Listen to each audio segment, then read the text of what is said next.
शिर्डीमध्ये साईबाबांच्या दर्शनासाठी दररोज लाखो भाविक येतात आणि भाविकांना विविध सुविधा ज्या आहेत त्या विविध माध्यमातून देण्यात येतात। शिर्डी नगरपालिका असेल, साईबाबा संस्थान असेल, यांचे अनेक प्रकल्प जे आहेत ते प्रगतीपथावर आहे आणि त्यातच आता साई पालखी उद्यान जे आहे ते भाविकांसाठी खुलं झालेलं आहे।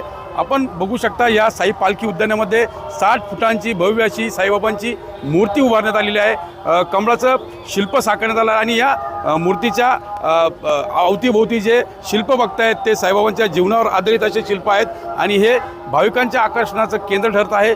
या साई पालखी उद्यानामध्ये साईबाबांच्या द्वारकामाईचा देखील देखावा सादर करण्यात आलेला आहे। तो त्यासोबत साईबाबांच्या पालखीचा देखावा या ठिकाणी साकारण्यात आलेला आहे आणि बालगोपाळांना खेळण्यासाठी तरी देखील विविध खेळाच्या सुविधा ज्या आहेत त्या निर्माण करण्यात आल्या आहेत। एकंदरीत जर बघितलं तर 4 कोटींहून अधिक या उद्यानासाठी खर्च आलेला आहे आणि शिर्डी नगरपालिकेच्या वतीने हे उद्यान उभारण्यात आलेलं आहे। आता हे भाविकांचं आकर्षण ठरत आहे आणि अनेक भाविक या ठिकाणी फोटोचा आनंद घेत आहेत, सेल्फीचा आनंद घेत आहेत। साईबाबा संस्थानच्या वतीने देखील अनेक प्रकल्प आता प्रगतीपथावर आहेत।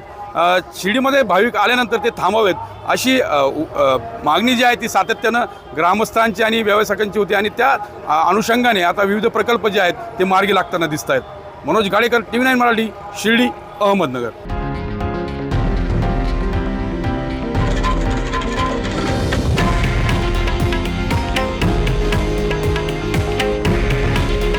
हे आहे देशातील नंबर 1 न्यूज नेटवर्क आणि आपण पाहत आहात TV9 मराठी। काळजी तुमची, हित महाराष्ट्राचं।